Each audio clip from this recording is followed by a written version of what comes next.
doctor Alberto Martí Bosch. Él ha trabajado, como decía José Antonio, muchos años en oncología pediátrica, hasta que, dados los escasos resultados que obtenía con los tratamientos convencionales y, sobre todo, viendo día a día el enorme sufrimiento que se causaba con ellos para obtener unos resultados nulos o mínimos, decidió replantearse su práctica. Hoy, 20 años después, y transformarse ampliamente en otras disciplinas que no se enseñan todavía, vamos a ver si ahora las universidades privadas se animan, en las facultades de medicina, decidió que lo primero era, como el viejo adagio médico dice, no hacer daño. Así que ha desarrollado un protocolo de síntesis que está dando resultados espectaculares. De momento son eso, resultados, pero seguro que en el futuro serán mucho más. Con todos ustedes, ya para cerrar este tercer congreso, dándole las gracias por su atención, el doctor Alberto Martí Bosch.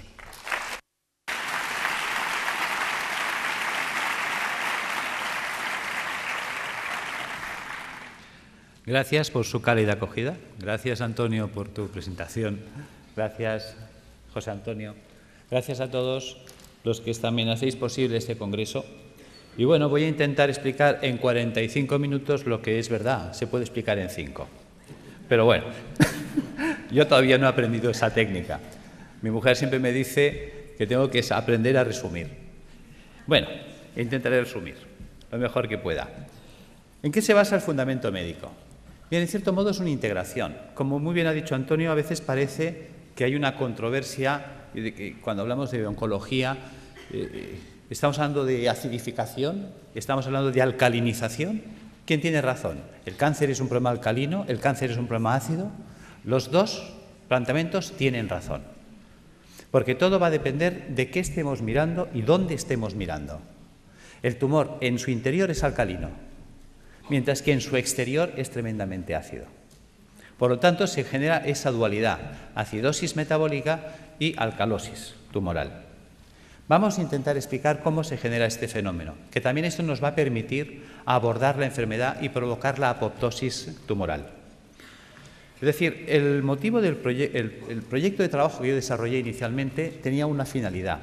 Como yo trabajaba en hospital, me movía en hospital, estaba formado con la línea de hospital, veía realmente que en aquella época, pues, si tenemos una leucemia, un linfoma o un cáncer de mama, es igual, según sea de niños o de adultos, pues la única solución que teníamos era la quimioterapia.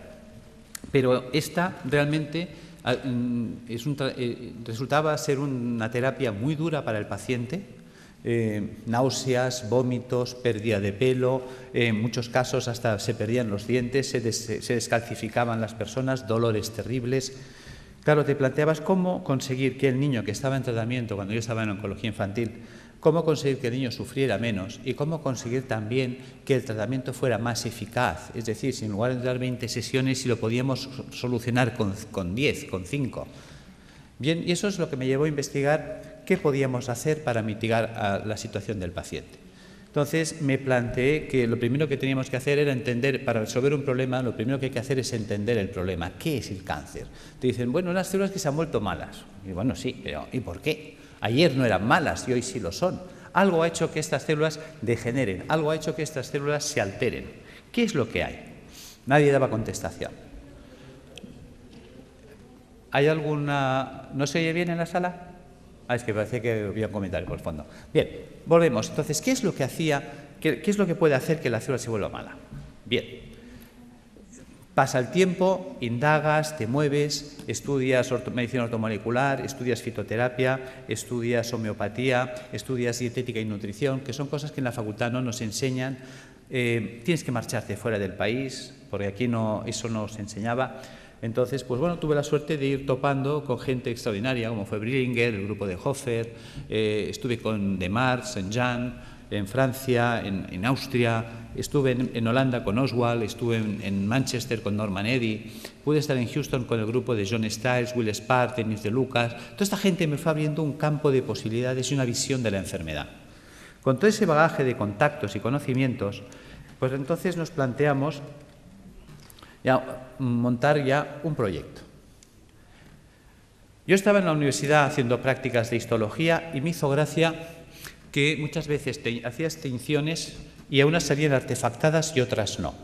¿Qué es un artefacto? Un artefacto es cuando al hacer una tinción, y si esto es una célula, aparecen manchas alrededor de ellas. Te decían que lo habías teñido mal.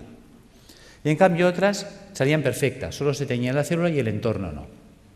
Bien, tú con la ignorancia de estudiante piensas que sí, que igual has hecho mal la tinción, pero un día cae en tus manos un libro. Y el doctor Pischinger es un hombre que es anatomopatólogo, es catedrático de la Facultad de Medicina en Viena, en Austria, y presenta una tesis doctoral cum laude que se presenta, creo que se publicó en el año 70, The Matrix and the Matrix Regulations. Yo este trabajo lo conozco a través del doctor Ovirne. Me intereso por ese libro, lo leo, y creo que este hombre nos abre las puertas a la comprensión de la enfermedad, no del cáncer, de todas.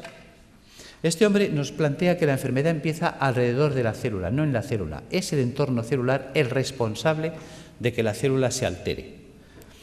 Bien por fallo renal, bien por fallo hepático, bien por fallo pulmonar o bien por fallo multisistémico, todos a la vez. El sistema básico podríamos decir que consta de esto, de pulmón, hígado, riñón, sistema vascular arterial, sistema vascular venoso, sistema intersticial, célula. En este caso hemos puesto la piel, pero que sepáis que también puedo poner mucosa, es indistinto. Si os fijáis, de aquí para aquí piel y de aquí para adentro mucosa. Si ahora cortara el labio, tendría en un lado piel, otro mucosa y el sistema celular en medio. Luego entenderéis por qué explico este detalle. Bien, ¿qué ocurre? Resulta que el pulmón, el hígado y el riñón son filtros que como tales trabajan 24 horas al día desde que nacemos hasta que morimos. El corazón de una persona en reposo sabemos que mueve 5 litros de sangre por minuto. Luego, por cada uno de estos filtros pasarán, lógicamente, como mínimo 5 litros de sangre por minuto. Todo el mundo entiende que si esto es el filtro del aire de un automóvil, ponemos en marcha el automóvil y el aire pasa a través del filtro, el filtro se va a ensuciar. Y te dicen que cuando esté sucio, cuando tenga 5 o 10.000 kilómetros según el tipo de filtro, que lo cambies. Lo entendemos en un coche, pero no lo queremos entender en las personas. Vamos a reflexionar sobre este dato. 5 litros de sangre por minuto y una persona en reposo. Si cada minuto pasan 5 litros de sangre, ¿qué es lo que están filtrando estos señores? Los residuos metabólicos del sistema celular. De la sangre arterial es la que lleva oxígeno, azúcares, grasas, proteínas, minerales. ¿Para qué? Para nutrir al sistema celular. Hay que enviarle oxígeno, hay que enviarle grasas, hay que enviarle proteínas para que la célula se nutra, se oxigene, viva. Pero esta célula, cada vez que respira, cada vez que recibe oxígeno, ella genera un residual metabólico o basura, que es el CO2. Si yo le envío grasas, ella la va a usar y la va a metabolizar, y cuando esta grasa se degrada, la tira, que es el colesterol. Algo así cuando nosotros ponemos aceite de oliva en una sartén, freímos un huevo, freímos una chistorra y cuando el aceite está quemado lo tiramos. Pues el colesterol sería el aceite quemado, que este debe ser eliminado. Y si le enviamos proteínas, me devuelve ácido úrico. Son ejemplos sencillos. Sabemos que es mucho más compleja la bioquímica celular, pero nos vamos a centrar en 3 datos, en 3 valores fácilmente comprensibles. ¿Qué hay que hacer con estos residuos, esos excrementos celulares? También veréis por qué hablo de excremento, que se excreta. Pues tendrá que ir al sistema venoso y a través del sistema venoso alcanzar pulmón, hígado y riñón y ser eliminados. Fácil es entender que si la célula genera 3 bolsas de basura y eliminamos 3 bolsas de basura, no hay problema. Resulta que estos residuos son de carácter ácido. Ácidos grasos, ácido úrico, ácido carbónico. Bien, mientras el cuerpo sea capaz de hacer esto, no hay problema. Volvamos, rebobinemos. Hemos dicho que el corazón de una persona en reposo mueve 5 litros de sangre por minuto. Eso quiere decir que si en un minuto pasan 5 litros de sangre por el pulmón, el hígado y el riñón para ser filtrados, en 60 minutos pasarán el equivalente a 300 litros. 60 minutos es una hora, luego son 300 litros por hora, que no lo pensamos. Resulta que el día tiene 24 horas. Si en una hora hemos filtrado 300 litros, en 24 horas habremos filtrado el equivalente a 7.200 litros de sangre. Vamos a ser generosos y le vamos a asignar a la sangre densidad 1, como si fuera el agua, que es más densa. La sangre, ya lo sabemos. 1 litro, 1 kilo. Sabemos que 1 litro de agua pesa 1 kilo. Por lo tanto, 7.200 litros pesarán 7.200 kilos. Sabemos que cada 1.000 kilos es una tonelada. Luego estamos hablando del equivalente a un camión de 7 toneladas al día. ¿De qué tamaño es el pulmón? ¿De qué tamaño es el hígado? ¿De qué tamaño es el riñón? Son cosas que nunca nos planteamos ni nos preguntamos. Esto lo explicó Da Vinci.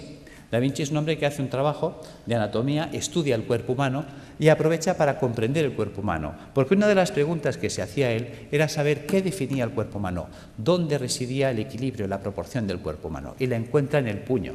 Por eso desde entonces los pintores hacen este gesto para pintar. El dedo sirve para establecer el punto de fuga y darle profundidad al plano. El puño es la proporción para trasladar al lienzo. Desde entonces sabemos que si yo me quiero comprar un calcetín, el perimetral del puño es la longitud de mi pie. O simplemente cojo referencias anatómicas, mi costilla y mi clavícula. Si miramos aquí dentro está mi pulmón. ¿Qué pasa? Que mis dos puños son mi pulmón. Si yo cojo como referencias la costilla, aquí dentro está mi hígado. Por lo tanto, si yo cierro los puños, veréis que es la distancia que estoy marcando. 2 puños. Si pongo el puño detrás, el espacio entre costillas y cadera es mi puño. ¿Cuántas veces habéis oído tengo el estómago en un puño? Y es porque estamos dimensionados por el puño. Por lo tanto, hemos hecho esta representación para que veáis el tamaño del pulmón, del hígado y del riñón. Son 2 puños de una persona. ¿Os imagináis un camión de 7 toneladas? Es una persona en reposo. Que sepamos en reposo toda la vida, Buda, que vivía en meditación trascendental. Nosotros no somos Buda. Nervios, estrés, sobrecargas alimentarias, tóxicos alimentarios. Esto va a hacer que estos filtros vayan trabajando de un modo, digamos, enloquecido. Llega un momento que, por lo tanto, estos filtros se van a obstruir. Y si nadie se ocupa de limpiarlos, porque nadie nos enseña cómo mantenerlos, ya que nosotros no los podemos cambiar en un coche. Nosotros cada 5.000 kilómetros, cada 5 años, no podemos estar cambiando los filtros del aire, el filtro del aceite y el filtro de la gasolina como en un coche. Claro, pues si no nos cuentan nada ni hacemos nada, estos se obstruirán. Empezaremos, por lo tanto, a retener CO2. Empezaremos a retener colesterol, empezaremos a retener ácido úrico, puesto que un filtro obstruido ya no trabaja al 100%, su rendimiento cae. Entonces nos vamos a encontrar que en el organismo puede variar el pH. Claro, el cuerpo no puede permitir que el pH varíe en sangre. Muchas veces nos preguntamos, ¿cómo es posible que un deportista de élite, entrenado, perfecto, esté corriendo en un campo y caiga fulminado o muerte súbita? Porque a veces ha ocurrido eso, un bloqueo metabólico. Es decir, la acidosis metabólica que ha generado ha sido tal que su pulmón, hígado y riñón no han sido capaces de drenar, ha entrado en una acidosis metabólica brutal en sangre. Sabemos que una variación del pH en un medio provoca un stop de reacciones químicas. Las reacciones químicas en sangre se paran, muerte. Algo tan simple, digamos, se nos pasa por alto. Estamos encontrándonos que entonces el cuerpo muchas veces lo que hace para evitar este fenómeno, evitar que haya un stop de reacciones químicas en sangre, empieza a hacer un acúmulo, va a retener estos radicales ácidos libres en el espacio intersticial. Por lo tanto, se irá empantanando el sistema. La interposición de residuos metabólicos en el espacio intersticial entre el capilar y las células, las endotoxinas, van a generar una serie de dificultad para la nutrición celular. Son los trabajos también de Reykjavik, cuando hablaba de la homotoxicología, es decir, la célula acabará ahogada por sus propios residuos metabólicos, por sus propios detritus, por sus propios excrementos. Esta barrera de ácidos que se nos va a formar, de ácido úrico, de ácidos grasos, etcétera, va a impedir que la célula se nutra. Veamos. ¿Veis la diferencia de imágenes? Es decir, la célula sana vive, digamos, flotando. El 70% del cuerpo es agua. Fijaros que eso es lo que llamaríamos el plasma intersticial. Ella tiene que vivir en una piscina de agua cristalina y transparente. Si los filtros se obstruyen, y ya este drenaje no se puede llevar al 100%. Imaginaros que la capacidad de filtraje es del 80%. Quiere decir que el 80% del carbónico, el 80% de los ácidos grasos, el 80% del ácido úrico se eliminará, pero el 20% se quedará parte atascado en los filtros, parte en sangre y parte se empezará a acumular en el espacio intersticial. Si esto se va llevando en el tiempo hacia adelante, acabará ocurriendo esto. Fijaros que ahora el entorno celular, y esa era la idea de Pischinger, la enfermedad empieza alrededor de la célula, no en la célula. Es el entorno celular el que va a degradar ese sistema. Fijaros que ahora la célula ya entra en precario. Fijaros que estos son ácidos. Los ácidos son altamente corrosivos. ¿Qué pasa? Que si yo tengo aquí oxígeno y quiero que el oxígeno vaya del capilar hasta la célula, tiene que atravesar esta barrera de ácidos y reaccionan con él y se los sacuden del medio. Cualquier nutriente tendrá que quedarse aquí, atacado por los ácidos, con lo cual la célula se queda sin oxígeno y sin comida, y además atacada químicamente por sus propios ácidos. Fijaros que esto explica el por qué. Cuando yo tengo un tejido sano y hago una tinción celular, no se artefacta el entorno celular, mientras que cuando tengo un tejido enfermo y hago una tinción en una anatomía patológica, sí se artefacta el entorno celular, sí que fija colorantes. Se utilizan habitualmente colorantes de carácter básico, los ácidos fijan las bases, luego el entorno celular se ha vuelto ácido. Por lo tanto, los que hablan de que la degeneración celular está basada en un proceso de ácido tienen razón, aquí están los ácidos. Claro, fijaros que esta célula en estas condiciones, ¿qué opciones tiene? Solo tiene dos opciones. Sin oxígeno, sin comida y atacada químicamente por los ácidos, opción 1, morir, por falta de oxígeno, quemadas químicamente por los radicales acumulados a su alrededor. Fijaros que si una célula no se defiende, no reacciona, porque la célula no es una tuerca, no es un tornillo, es un ser vivo, es inteligente, es un ser que, lógicamente, pues decimos que si no estuviera vivo no se podría morir. Fijaros que esta célula tiene que tener su capacidad de reacción. Una vez hicieron unos programas de televisión que clavaron esto. Creo que era una serie de dibujos animados que se llamaba Érase una vez la vida. Ahí lo clavaron.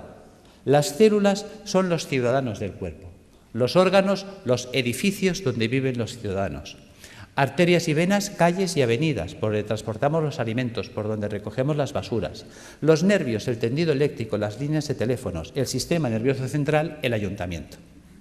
Cuando miramos el cuerpo desde esta situación que parece infantil, fijaros que los americanos, si algo han tenido bueno, es enseñarnos ciencia a través de mecanismos infantiles.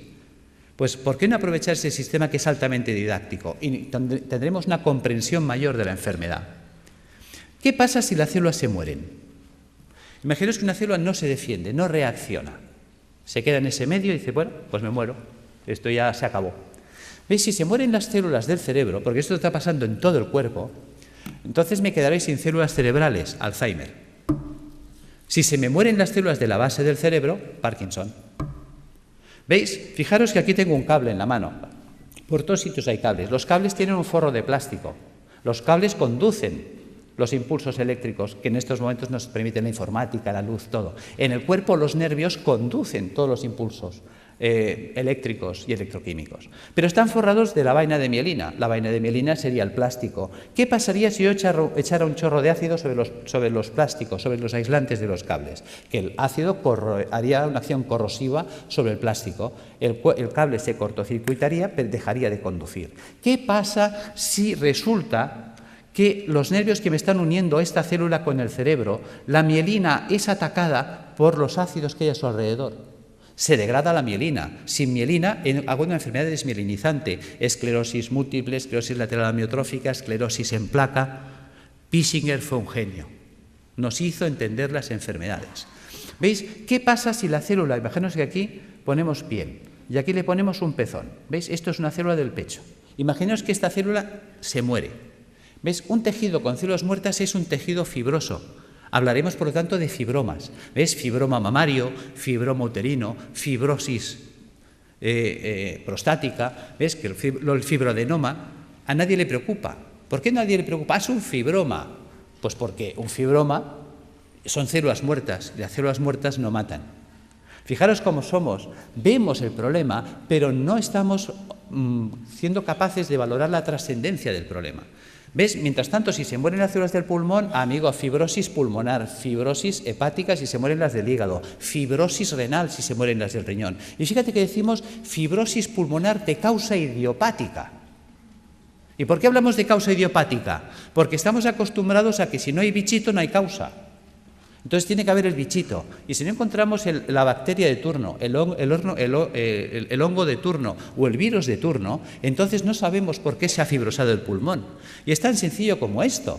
Al pulmón le está llegando más basura de la que puede tirar. Y es una basura de carácter ácido. Imaginaos que yo soy una célula pulmonar, tengo que recibir el carbónico, tirarlo, coger el oxígeno, meterlo. Y estoy todo el santo día trabajando como un burro. Y de pronto me empieza a llegar más carbónico del que puedo tirar porque yo estoy agotado. Al final yo acabo sepultado en carbónico. El carbónico químicamente me quema. Al quemarme me muero. No es tan difícil de entender. Y eso pasa en el hígado, pasa en el riñón. ¿Veis? Son las enfermedades esclerosantes que llamamos, que están ahí en el saco perdidos de Dios. Las enfermedades de carácter idiopática, claro, para eso no hay tratamiento, porque no hay la pastillita. Bien, ¿qué ocurre si la célula sobrevive? ¿Veis? La célula decide no morirse, va a luchar. Hay células que se rebelan. Yo soy un superviviente, yo voy a luchar. ¿Cómo lo hace? Hay 4 mecanismos. Uno, hacer un globo de agua. Voy a retener agua y me voy a envolver en agua. Me monto mi mini piscina. Vale. ¿Veis? Estoy desplazando los ácidos, mantengo un canal de comunicación con el sistema celular, con el capilar arterial, y recibo nutrición y tiro la basura fuera. ¿Veis? Fíjate que en el sistema celular del cuerpo funciona el dime tú qué sabes. O lo que hacemos todos en un examen cuando nos hace una pregunta y no sabemos. Miramos al de al lado. Oye, ¿tú qué haces? Dice, yo me echo un globo de agua. Dice, vale, yo te me hago otro. Y la de al lado me copia. Y se empiezan a copiar todas las células. Si todas las células empiezan a retener un globo de agua, es esa persona que empieza a engordar, ya puede hacer dietas que no adelgaza. ¿Ves? Hay gente que dice, es que yo he ido a una clínica carísima, me han cobrado 6.000 euros, me han tenido 5 días a agua y he engordado. Yo tengo pacientes que vienen diciéndome esto. Yo, claro, porque tu cuerpo se está defendiendo de la acidosis metabólica reteniendo el agua. Y el agua, aunque sea calorías cero, el agua pesa. Y si esa persona retiene el agua, se la queda, aumenta de peso. ¿Veis? Este es el tema. Opción 2, tamponar. ¿Qué es tamponar? Tamponar es convertir un ácido en una sal. ¿Veis? Fijaros, por ejemplo, aquí tenemos una imagen de un hueso y una imagen de un hueso pues ya osteoporótico, lleno de agujeros, parece un queso gruyère.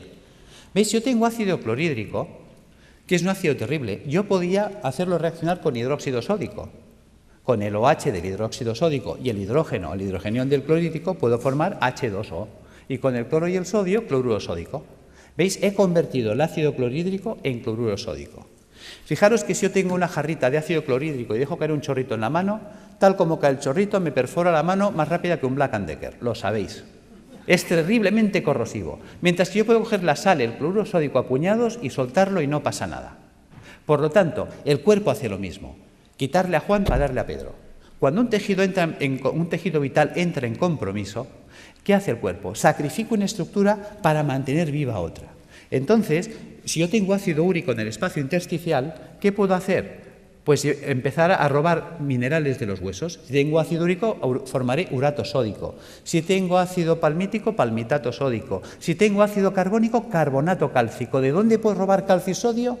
De los huesos. Y empezamos a entender la osteoporosis, la artrosis, la artritis, el ataque ácido a los huesos. ¿Veis?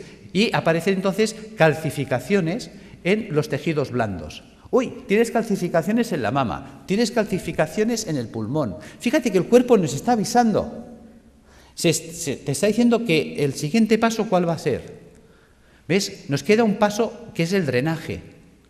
Fijaros, volvamos atrás, que yo por la piel puedo eliminar carbónico. Yo por la piel puedo eliminar grasas. Tengo el cutis graso, lo habéis visto 1000 veces. Yo por la piel saco amoníaco, urea. Veréis que hay gente que mancha las camisas, los sobacos de cercos amarillos, urea. ¿Veis? Si yo saco un sudor excesivamente ácido por la piel, la célula, ya que antes de morir, ¿qué hace? Empieza a echarlo todo por la piel. Si saco un sudor muy ácido por la piel, se me quemará la piel. Ataque químico, dermatitis, psoriasis, eczemas. Por eso dicen que la psoriasis no se cura, porque la quiero curar con una pomadita desde fuera, cuando el problema está dentro. ¿Veis? Vamos entendiendo las enfermedades. Realmente nos abrió los ojos. Si yo entiendo la enfermedad, yo puedo resolver la enfermedad. Si yo entiendo el problema, yo puedo resolver el problema. Lo que no podréis nunca resolver un problema que no entiendo o no quiero entender. Esta es, diríamos, la situación en la que nos encontramos. ¿Veis? Podemos hacer el drenaje hacia las mucosas, que decíamos antes. Si en lugar de drenar hacia la piel, dreno hacia las mucosas, pues entonces tendríamos un problema a nivel de mucosas, llagas de boca, llagas de esófago, llagas de estómago, colitis ulcerosa.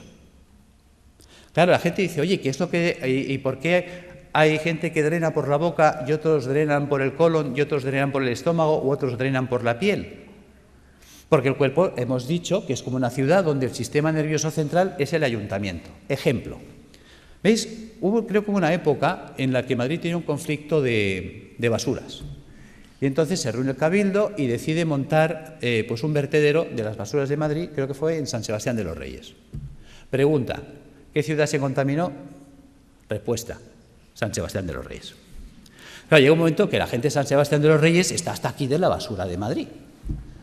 Y dicen, oye, a ver, ¿qué hacemos? Bueno, el Cabildo de Madrid se da cuenta de que es verdad, se reúne y dice, bueno, ahora vamos a tirar la basura hacia Madrid, a Toledo. ¿Quién se va a contaminar ahora? ¿Veis? El cuerpo hace lo mismo. El sistema nervioso da órdenes y las células ejecutan las órdenes. Dicen, tira la basura por la boca. Pues el tío por la boca, pues llagas de boca. Oye, tíralas por el recto. Pues el tío ahí, colitis ulcerosa. Oye, tíralas por la piel. Pues mira, psoriasis. No las tires. Coge todo el calcio y todo el sodio que quieras del hueso. Pues mira, artrosis, osteoporosis. ¿Ves? Según la orden que da, la célula actúa. ¿Veis? Fijaros que eso es importante entenderlo, aunque sea en clave de cómics. Opción 4, mutar. ¿Qué es mutar? Lo que hoy nos acontece, el cáncer. ¿En qué consiste la mutación? ¿Veis? Célula sana que muta a célula tumoral. ¿Cómo vive la célula sana? La célula sana vive en un medio alcalino, vive con oxígeno, vive con poco sodio y vive utilizando proteínas levógiras giradas a la izquierda. ¿Qué ha pasado? Ha pasado que el medio se ha vuelto ácido. ¿Veis? La célula tumoral muta porque su entorno ya no es alcalino, se ha vuelto ácido. Se ha quedado sin oxígeno. ¿Qué opción le queda a esta célula sin oxígeno? Solo tiene dos opciones, o morir o mutar. ¿En qué consiste la mutación? ¿Veis? Sabéis que la célula para vivir necesita energía. La energía es el ATP. ¿De dónde saca el ATP? Bueno, pues hemos hablado, creo que se ha hablado hoy del ciclo de Krebs. ¿Ves? En la mitocondria podemos obtener el ATP a través de la vía oxidativa, con oxígeno. Pero cuando una célula no tiene oxígeno, puede abrir una ruta alternativa que es la del pirúvico. Y entonces, a través de la glicólisis con el pirúvico, obtener ATP más ácido láctico más alcohol. Por eso, quien nos dice que en los tumores hay alcohol, se explica, porque es una ruta de fermentación ácida. Y esa ruta anaeróbica le permite seguir viviendo a la célula, que es un mecanismo de supervivencia, porque está en juego su vida. Y entonces ella, ¿qué hace? Empieza a cargar mucho sodio en su interior. ¿Veis? La célula normal, la célula sana, tiene potasio en el interior del citoplasma y sodio fuera. Se invierte, entra el sodio dentro de la célula a mansalva y el potasio sale, porque estamos usando un sistema inverso. ¿Veis? Ahora se explica cuando dicen es que los tumores son alcalinos. Claro, la célula tiene que ser muy alcalina en su interior para aguantar el ataque ácido exterior. ¿Entendéis que todos tienen razón? Si yo estoy mirando el interior tumoral, me encuentro con una alcalosis, mientras que si estoy mirando el exterior, me encuentro con acidosis. Esta es la explicación. Por lo tanto, vamos entrando en razón. Cuando estamos ya en una situación tumoral, ¿qué nos propone la medicina académica? La medicina académica nos propone que hay que cortarle la cabeza al tumor, evidentemente si se puede, si es accesible quirúrgicamente. Es decir, la decapitación del tumor es lo que llamaríamos la cirugía. Opción 2, a la hoguera, achicharrar el tumor. La radioterapia. Opción 3, el envenenamiento. Eso sería la quimioterapia. ¿Ves? La célula tumoral, la quimioterapia es un citotóxico, o sea, es un tóxico para la célula, hay que matarla. ¿Veis? Por lo tanto, o la mato de un hachazo, o la mato porque la achicharro, o la mato porque la enveneno. La cuestión es que hay que matarla. Y además es verdad, porque si no nos mataría a nosotros. Bien, por lo tanto, si observamos, esas 6 opciones que nos da, nos hace entender que estamos anclados, por decirlo así, en el siglo XII, por no decir el siglo I. Decapitación, hoguera, envenenamiento. Queda en clave de humor, pero es real. O sea, cuando hay un tumor, no hay más. O le corto la cabeza, o la achicharro, o la enveneno. Vale. Pero si pensamos como en el siglo XII, aunque la escena que os he puesto pertenece, creo que es al siglo I,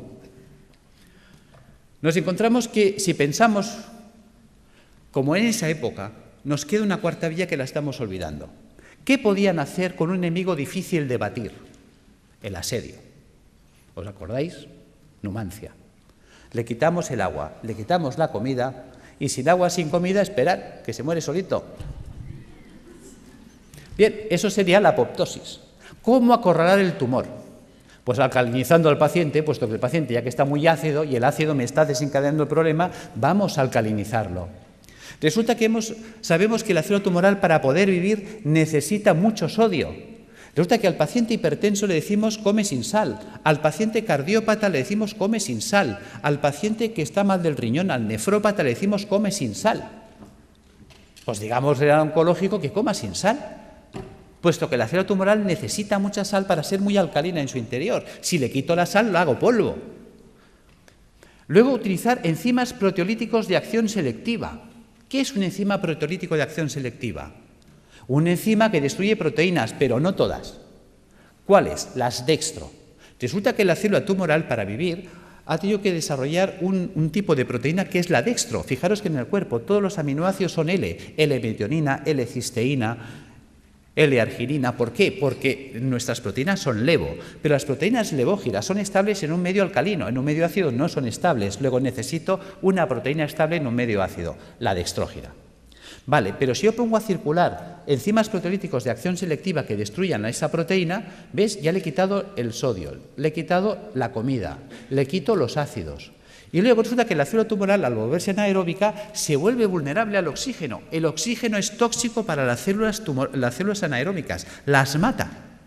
De hecho, yo he estado en Alemania aprendiendo técnicas de ozonoterapia porque el ozono es tóxico para la célula anaeróbica. Vale. También podemos utilizar peroxidasas, enzimas que ayuden a liberar mucho oxígeno en los tejidos. ¿Cómo conseguir esto? ¿Cómo vamos a alcalinizar al paciente? Recuperando la función del hígado y del riñón y del pulmón, eliminando las toxinas acumuladas en el espacio intersticial. ¿Cómo lo vamos a hacer? Pues con dieta alcalinizante, con hidroterapia, con tratamiento natural y con tratamiento físico. ¿Veis? Si yo utilizo quimioterapia solo, ¿cuántos pilares tengo? 1. Mientras que si uso dieta, baños, tratamiento natural y tratamiento físico, ¿cuántos pilares tengo? 4. Es más estable. Esa es la idea. Que entendamos qué es la dieta, que nunca se nos habla de ella, qué es la hidroterapia, la gran olvidada. Hasta se me ha llegado a decir que esto no es científico. Y me lo han dicho médicos, esto de los balnearios, esto no es científico. Y resulta que existe en la Universidad Complutense una cátedra de hidroterapia médica, de hidrología médica. O sea, ni siquiera sabemos lo que tenemos en nuestras propias universidades. Y es de las mejores cátedras que hay en Europa. Cuando te mueves fuera, te hablan, oh, la doctora Bacaicoa. ¿Y tú quién es la doctora Bacaicoa? Hasta tienes que empezar a buscar y pues dices, ¡san Dios, tengo que conocer a esta mujer! Cuando me cae el libro... Y también, digamos, es un libro que he escrito, ahora no recuerdo el otro autor, que también es un profesor emérito, dices, por Dios, empiezas a tirar del libro y dices, ¿y por qué me han ocultado que existe esto a mí? Bien, seguimos. ¿Qué es esto de las plantas y qué es esto del tratamiento físico? Vamos a entrar ahí. ¿Por qué dieta? Muy importante. La dieta cárnica es acidificante de la orina. Si yo me como carne, mañana estoy haciendo pis de carácter ácido. Mientras que si yo como vegetariano, mañana estoy haciendo pis de carácter alcalino. ¿Qué quiere decir esto? Que la dieta vegetariana me alcaliniza. Vale. Por lo tanto, vamos a hacer dietas vegetarianas. ¿Veis? Un filtro sucio no es un filtro roto. Un filtro sucio se puede lavar. ¿Y con qué se lavan las cosas? Con agua. A veces tan simple que es no nos lo podemos creer. Resulta que el 95% de la fruta y la verdura es agua. Con la dieta vegetariana se lavan los filtros. ¿Veis? Ensalada, bistec y fruta. Quito el bistec. ¿Qué me queda? Ensalada y fruta. ¿Veis? ¿Os suena los viernes no comer carne? Claro que os suena. Que la gente dice, uy, eso es cosa de curas. Claro, y la palabra cura viene de curar. Mens sana in corpore sano.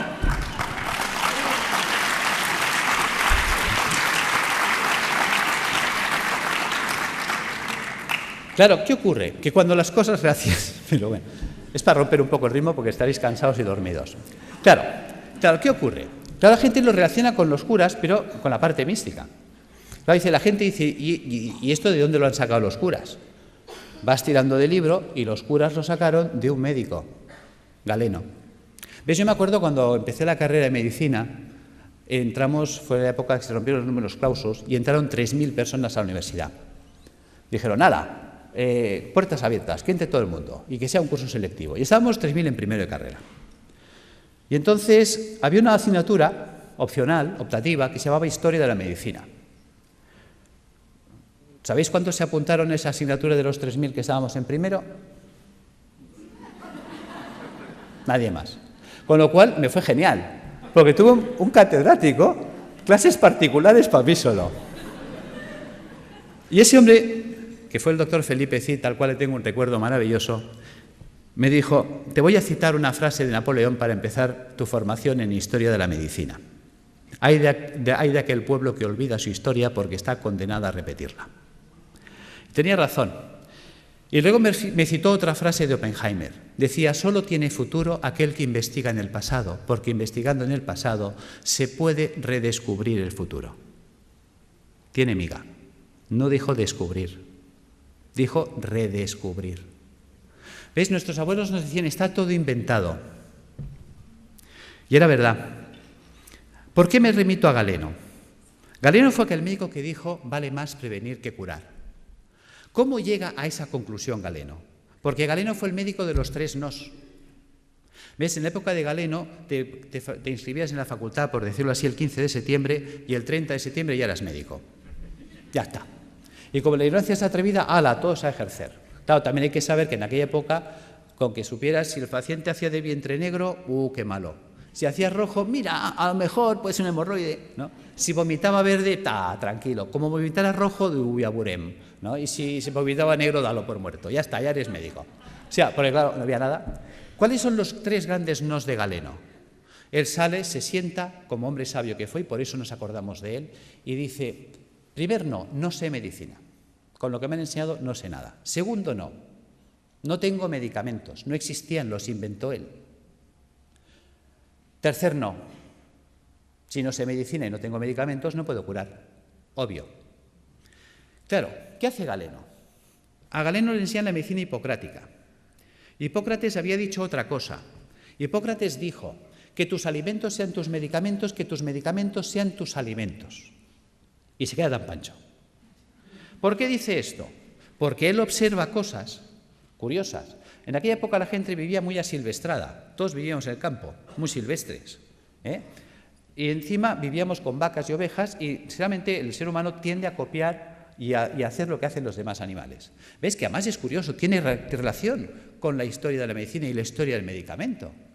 ¿Veis? Fíjate que un vaquero, o sea, un señor que cuidaba vacas en Escocia, creo que fue, le contó a un veterinario que había observado, que le llamaba la atención desde pequeño, que cada vez que una vaca le salía un tumor o un bulto en la mama, en las ubres, pues que dejaba de comer pasto normal y se iba a buscar una planta que nunca la comía, que nadie la quería. O sea, tú se la ofrecías y te la escupía, pero cuando tenía un tumor o un bulto en las ubres, iba como loca a buscarla. ¿Y qué iba a buscar esa vaca? Vinca, la vinca per vinca. Resulta que el veterinario no deja en saco roto el comentario del pastor, sino que coge esa planta y se la lleva a la universidad y la analizan. Y se dan cuenta que es verdad que en la vinca existe un principio activo antitumoral. De ahí salió la vincristina. ¿Os suena? ¿Veis? La historia del medicamento viene de las plantas. Pues lo mismo hizo Galeno. Galeno se da cuenta de que Hipócrates hablaba de que los pacientes que se ponían amarillos, es decir, el hígado, empezaban a comer como locos alcachofas, se veían alcachofas. Entonces, muchos mejoraban si comían muchas alcachofas. ¿Cuál era el problema? Que había que comer 60 alcachofas al día. Se establece un concepto de dosis. Claro, a ver quién es el guapo que desayuna, come, merienda y cena 60 alcachofas al día y durante un año.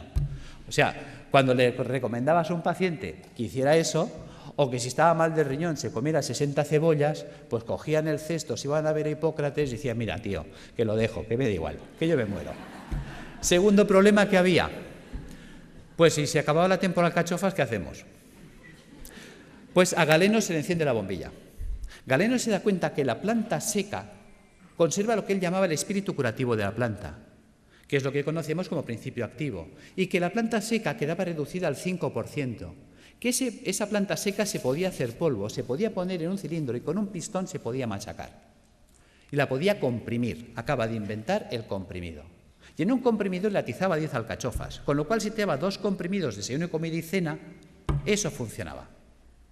¿Ves? Y monta los extractos, empieza a montar la galénica, el arte de hacer medicamentos. Entonces él se da cuenta que hay plantas que limpian el pulmón, plantas que limpian el hígado, plantas que limpian el riñón.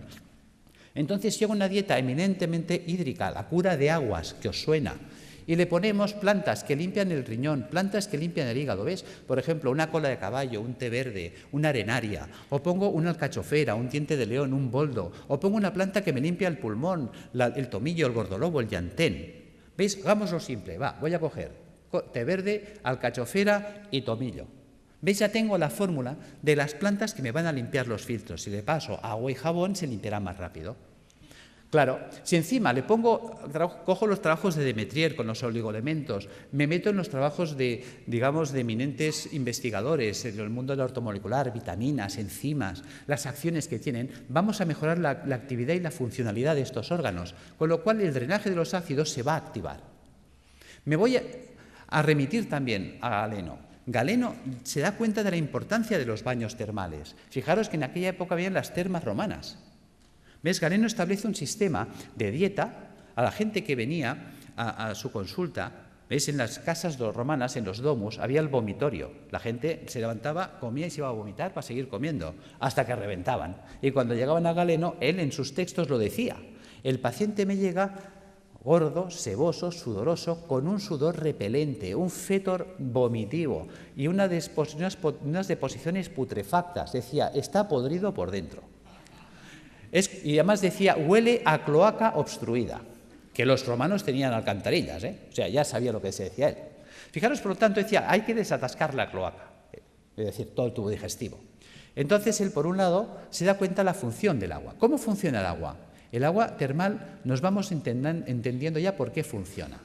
¿Veis? Las aguas termales son aguas calientes. Por lo tanto, si yo me sumerjo en agua caliente, ¿qué pasará con los poros de mi cuerpo? Se van a dilatar. Sabemos que el agua de los balnearios son aguas minerales. ¿Qué minerales tienen? Cloruro sódico, cloruro magnésico, cloruro potásico y así. A una concentración salina no menor de 20 gramos de sal por litro de agua. Resulta que el agua de nuestro cuerpo tiene 9,4 gramos de sal por litro de agua. Claro, se va a generar un gradiente de ósmosis. Los líquidos van de donde hay menos a donde hay más. Cuando yo me sumerjo en una bañera con agua caliente y salada, ¿veis? Fijaros que aquí en medio todos tenemos una vena gorda, que podríamos llamar que es la alcantarilla, donde van todos los residuos celulares. Pero si yo abro los poros y con la sal tiro para afuera, estoy sacando de mi cuerpo ácido carbónico, ácidos grasos, ácido úrico. O sea, realmente el baño termal es una diálisis percutánea, es un riñón, es un pulmón, es un hígado artificial de alto rendimiento y de bajo coste. Con el tiempo, lo que era del pueblo, porque fijaros que era la época de la res pública, la cosa pública, la época romana en la que vivía Galeno, que por lo tanto eran los baños públicos, las termas romanas, con el tiempo los baños pasaron a la aristocracia. Vale. Pero como todo se recicla, con el tiempo el baño que estuvo en la aristocracia volvió al pueblo. Y volvió simplemente por un tema de avaricia. Fijaros que un balneario pues vale, por ejemplo, uno baratito, hoy en día vale 120 euros al día. Quiere decir que un tratamiento de 30 días nos costaría 3.600 euros y estabilizar a un paciente oncológico 10 meses, 36.000 euros. ¿Quién se puede pagar esto? Un rico. ¿Pero qué es un rico? Pensemos. Y no me digáis que es un tío con pasta porque es falso. Sabiduría popular. El padre obrero, el hijo caballero, el nieto pordiosero. Es decir, hay el que hace el dinero, al que se lo ventila y la familia venida menos. ¿Veis? Un rico no es eso, no es un señor con pasta. Un rico es un señor que siempre está pensando cómo tener las cosas sin pagar, que por eso es rico. Porque gana y no gasta. ¿Ves? El rico iba al balneario y dice, a ver, ¿qué tiene el balneario que cura tanto? Dice que las aguas son termales. Dice, Pepe, pon un termo en mi casa. ¿Ves? Si yo caliento, lo hago en un termo, el agua que sale del termo es termal. ¿Qué más necesito? Dice, es que esto, una bañera. Pues Pepe, pon una bañera. ¿Qué más pasa? Oh, es que el agua son minerales. Jacinto, tú que eres químico. A ver, ¿qué tiene el agua que cura tanto? Jacinto que analiza y dice, oh, es que el agua tiene minerales. ¿Cuáles? Cloruro sódico, cloruro magnésico, cloruro potásico. Joder, esto es sal de cocina, ¿no? Sí, pues échale sal al baño. ¿Cuántas veces habéis oído sales de baño? Pero ¿cuántas veces os habéis preguntado por qué hay que echarle sal al baño? ¿Cuánta sal tengo? Uy, perdón. ¿Cuánta sal tengo que echar al baño? ¿Para qué tengo que echar al baño? ¿Ves? Nunca nos preguntamos. Somos poco curiosos. Resulta que Jacinto, que era químico, le dice, es que tiene 20 gramos de sal por litro de agua. Claro, el tío que está acostumbrado a hacer números dice, pues que me haga una bañera que llena hasta la mitad cubique 100 litros. Las bañeras estándar de casa, llenadas hasta la mitad, cubican 100 litros de agua. Dice, ¿y eso? ¿Y por qué hasta la mitad? Hombre, hasta la mitad, porque por el principio de Arquímedes, cuando yo me meto en la bañera, el nivel del agua sube. O dejo un espacio o a fregar. Bien. ¿Por qué 100 litros? ¿Cómo sé que en mi bañera tengo 20 gramos de sal por litro de agua? Echando 2 kilos de sal. ¿Ves? 2 kilos son 2.000 gramos. 2.000 gramos en 100, tacho 2 ceros. Tacho 2 ceros, 20:1. Ya tengo la concentración salina. ¿Qué vale un kilo de sal? El otro día lo compré en el Capravo, mientras no suban el IVA, a 15 céntimos el kilo. Luego 2 kilos, 30 céntimos. 30 céntimos por 30 días, 9 euros. Y en casa. Yo tengo pacientes que me llegan desesperados, y no por falta de razón. Me dicen, estoy en insuficiencia renal crónica desde hace 10 años. Ya ha entrado en lista de trasplante, no aparece el trasplante y vienen hechos una pena, pobrecitos. La diálisis ya no da de sí y como no aparezca un riñón en 6 meses, yo no salgo adelante. Simplemente por decirle, ponte en la bañera con 2 kilos de sal cada día, a los 15 días ese hombre está alucinado de cómo tiene sus análisis, porque está haciendo una diálisis diaria. Está sacando ácido úrico por los poros, por ósmosis. Ósmosis percutánea. No pensamos el poder de la bañera. Ahora la gente está quitando las bañeras y abriendo los balnearios.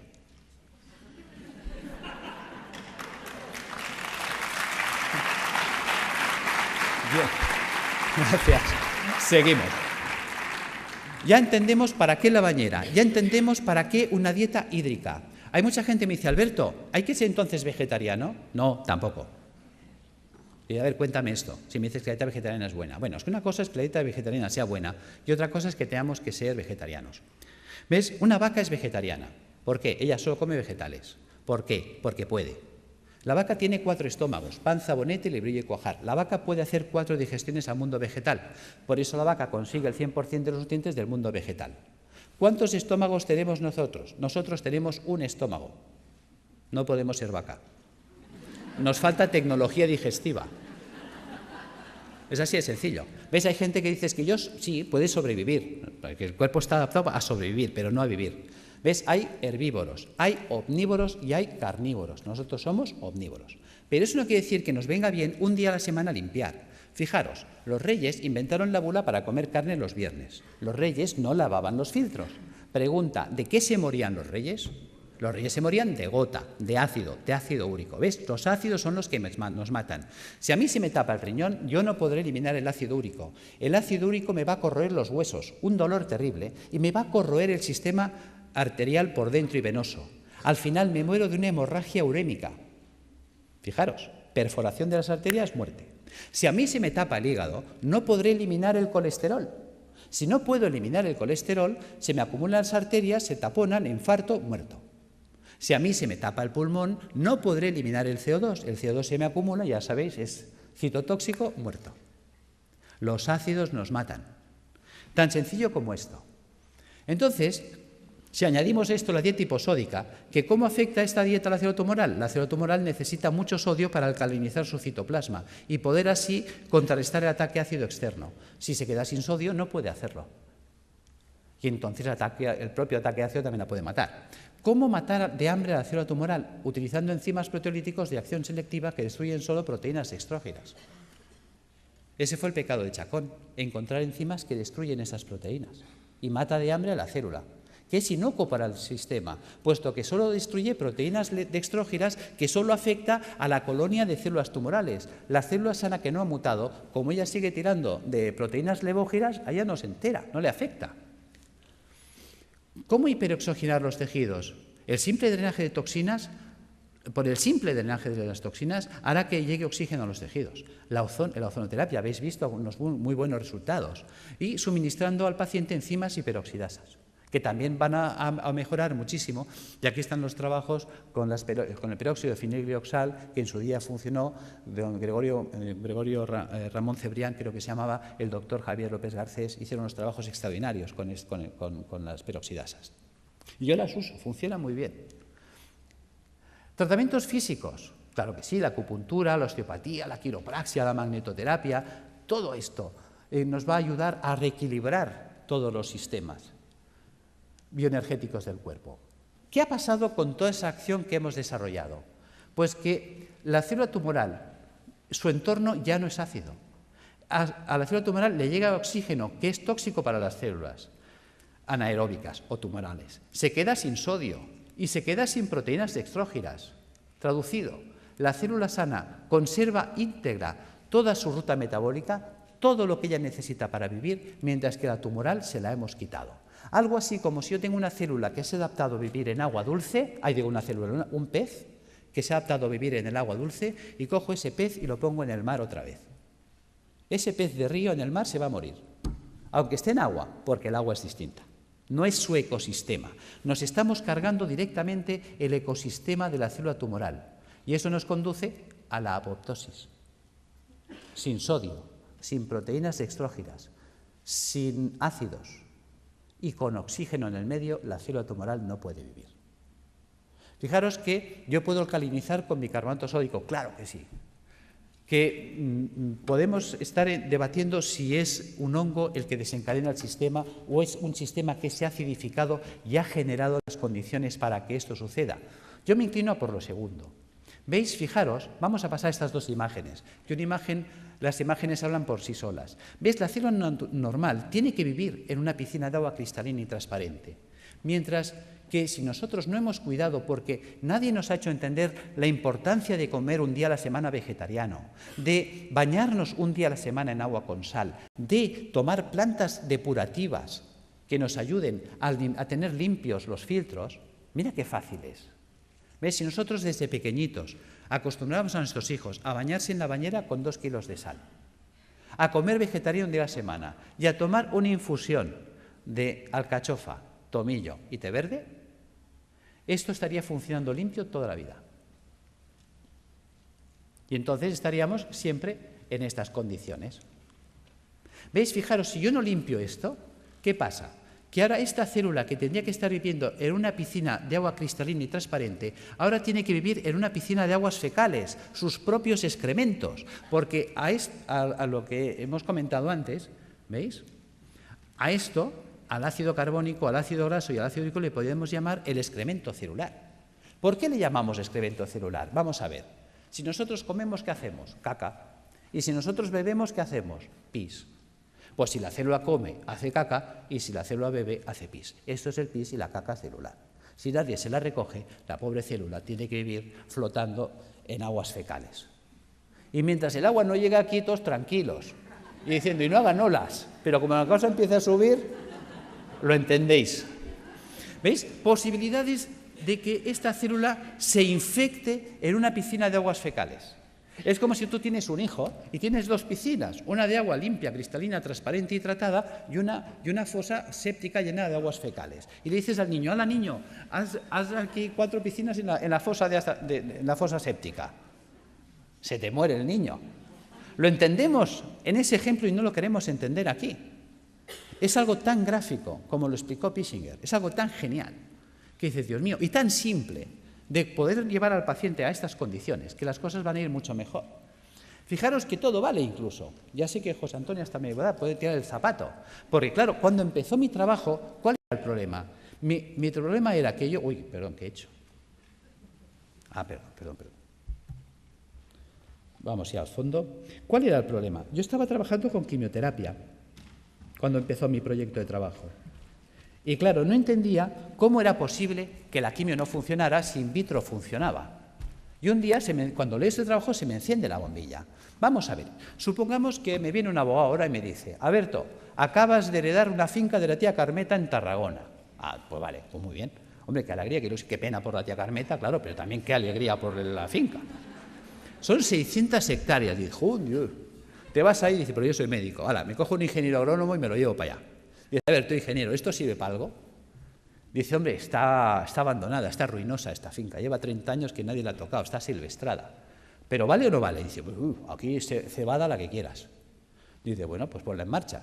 ¿Veis? Y ahora veo al ingeniero que coge el trigo o la cebada y empieza a echar la cebada entre los zarzales y los matorrales. ¿Tú qué dices? Dice, vaya ingeniero. Resulta que los médicos hacemos esto. Cuando tengo el paciente en situación tumoral, le atizo el suero en sangre y quiero que la molécula llegue a la célula. Se quema por el camino, no llega. Los ácidos la destruyen.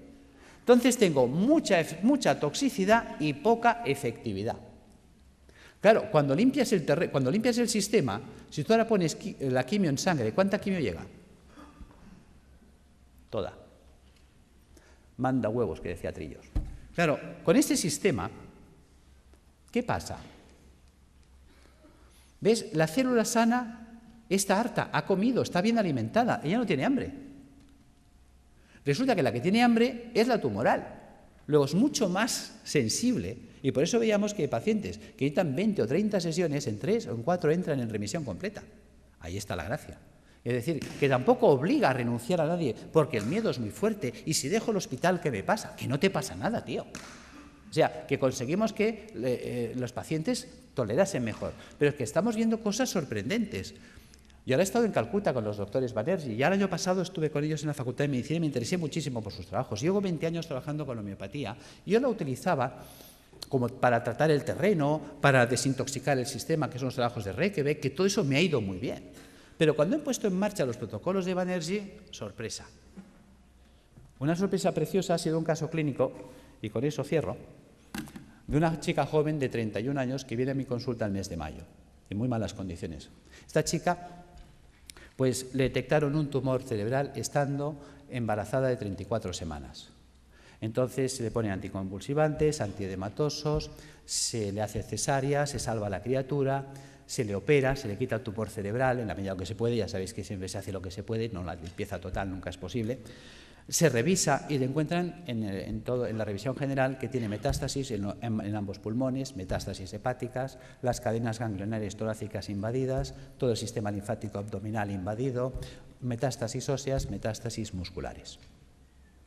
En esta situación deciden, con buen criterio para mí, no abordar quimioterapia ni nada porque es que la situación está tan avanzada, es un grado 4 tan avanzado que la calidad de vida que va a tener la paciente y las posibilidades de sobrevivir más de 2, 3, 4 meses lo van a ver difícil.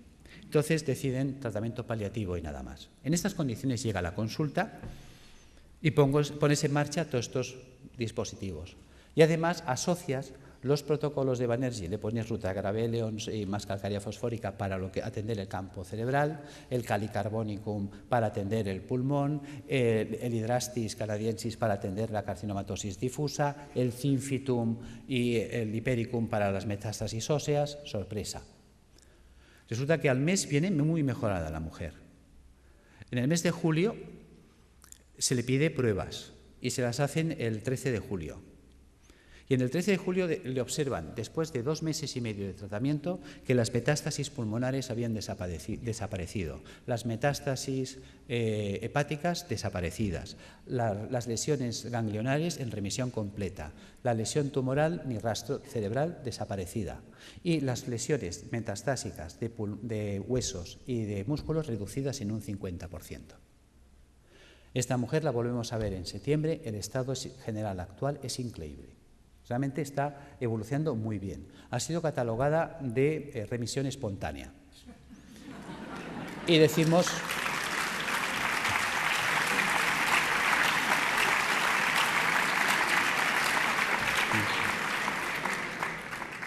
Y es verdad, está respondiendo espontáneamente porque se está produciendo una apoptosis. Pero se está produciendo la apoptosis porque la paciente está haciendo lo correcto. Ha cogido un camino que le funciona. Hay veces que gente me dice, Alberto, ¿tú curas cánceres? No. Pero sí que damos un manual de instrucciones que permiten que el cuerpo se coloque en condiciones tales que entonces el cuerpo sí puede curarse a sí mismo. En fin, espero no haber sido pesado. Gracias.